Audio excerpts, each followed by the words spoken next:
အားလုံးပဲမင်္ဂလာပါ domain knowledge channel ကကြိုဆိုပါရစေကျွန်တော်ရှေ့မှာပြောခဲ့တဲ့ဒီ C drive တန်ရှင်းလောက်ရတဲ့ video ရဲ့ asset ပေါ့နော်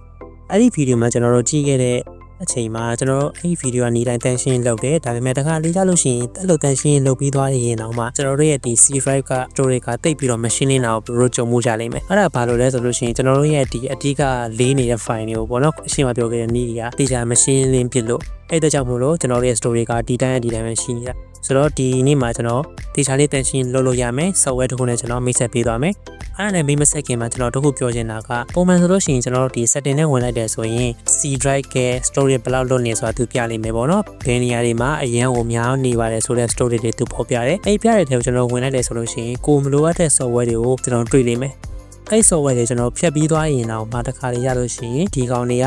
ဒီကဒီတိုင်းပဲတိတ်ပြီးတော့ရှင်းရှင်းလင်းလင်းမဖြစ်သေးတာကိုတွေ့ရလိမ့်မယ် system reserve လည်းအဲ့ဒီတိုင်းပဲပေါ့နော် channel တွေဆိုလို့ရှိရင်ကျွန်တော်တို့တိတ်ပြီးတော့တုံးလာတာတိတ်မရှိဘူးဒါပေမဲ့ဟိုဖြတ်မဲ့ file တွေကိုဒီကောင်ကသူရဲ့ Windows ရဲ့ storage ကပြတာကတိတ်ပြီးတော့မရှိဘူးပေါ့နော်တိတ်ပြီးတော့ system တိတ်မကောင်းသေးဘူးအဲ့အတွက်ကြောင့်မို့လို့ကျွန်တော်တို့အနေနဲ့ကဒီနေ့မိတ်ဆက်ပေးမယ် software လေးကတော့ဒီကောင်လေးပေါ့TreeSize free ဆိုတဲ့ software လေးကျွန်တော်ဒီ software လေးရဲ့ download link လေးကိုကျွန်တော်ရဲ့ video description ရဲ့အောက်မှာ link ချထားပေးမယ်ပြီးလို့ရှိရင်ကျွန်တော် Telegram channel မှာလည်း link ချထားပေးမယ်ပေါ့နော်ဒီကောင်လေးကဘာကောင်းလဲဆိုလို့ရှိရင်ဥပမာကျွန်တော်ဒါတစ်ချက်ဝင်လိုက်မယ်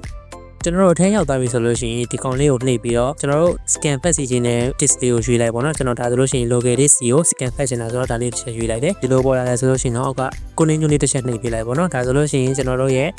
ဒီဘယ်နေရာတွေမှာဒီမှာဘာတွေတင်ထားလဲဆိုတာဒီမှာတွေ့လိမ့်မယ်သူ scan ဖတ်ပြီးသားပြီဆိုလို့ရှိရင်ဒီလိုမျိုးလေးတွေ့ရလိမ့်မယ်ဒါလေးကျွန်တော်ပိတ်ကြည့်လိုက်မယ်ဆိုရင်ဒီမှာ 100% ပေါ့နော် percent ရောဘယ်တော့မှလဲဆိုတာသူပြောလိမ့်မယ်ဒီမှာဆိုလို့ရှိရင်ကျွန်တော်တို့ရဲ့ program file ကဖွင့်ကြည့်လို့ရတယ် program file မှာ 7k ကျော်တောင်းထားတယ်အဲ 7k ကျော်ပါတယ်လေ Microsoft Office 3.5 JetBrains က 3.4.1 ဒီလိုမျိုးတွေတော့ခွဲထားပေးတာတွေ့လိမ့်မယ်နောက်ပြီးလို့ရှိရင် Windows ထဲမှာဆိုလို့ရှိရင်ဘာသုံးထားလဲဆိုတာမျိုးအတိအကျတွေ့ရလိမ့်မယ် user ထဲမှာဆိုလို့ရှိရင်ကျွန်တော်တို့ user connect ကတော့ဒါအများဆုံးပေါ့နော်ဒီထဲမှာကျွန်တော်တို့ရဲ့ data တွေအကျဉ်းသိမ့်တတ်တယ်ဥပမာ game download data ဖြစ်ဒါမှမဟုတ်လို့ရှိရင်ကိုယ့်ရဲ့သုံးနေတဲ့ software ရဲ့ data တွေပဲခါကျရင်ဒီမှာသိမ့်ထားတဲ့ဒါမျိုးရှိရဲအဲ့ဒါမျိုးဆိုလို့ရှိရင်ကျွန်တော်တို့တန်ရှင်းလုပ်ရှင်နေဆိုလို့ရှိရင်ဒီမှာအတိအကျ file တွေဝင်ပြီးတော့ဘယ်ကောင်နေရာများနေလဲများနေဟာကိုကျွန်တော်တို့မလိုတဲ့ဟာဆိုလို့ရှိရင်ဒီခါလေးတန်ရှင်းပြီးတော့ဒီနေရာမှာကပ်ဖျက်လိုက်လို့ရတယ်ဒီမှာဆိုလို့ရှိရင်ကျွန်တော်တို့ Telegram desktop တွေပြီး Telegram download တဲ့ video တွေပါရှိမှာပေါ့နော်အဲ့ video တွေကိုကျွန်တော်တို့ရဲ့ဒီထဲမှာတစ်ခါလေးသူက C drive မှာတင်တော့ဒီထဲကဝင်ပြီးတော့ဖျက်လို့ရတယ်ဆိုတော့ဒီ software လေးရဲ့ကောင်းကျိုးကဘာလဲဆိုလို့ရှိရင်ကျွန်တော်တို့ဒီ storage ကပင်နာများနေတယ်ဆိုတော့ကျွန်တော်ကြည့်လို့ရတယ်အဲ့များနေတဲ့ထဲမှာဝင်ပြီးတော့ကိုဘာကိုဖြတ်လို့ရမလဲဘာကိုဖြတ်လို့လွယ်မလဲဆိုတာကိုကျွန်တော်တို့ဒီ file ရှားတာလည်းအစီပြေတယ်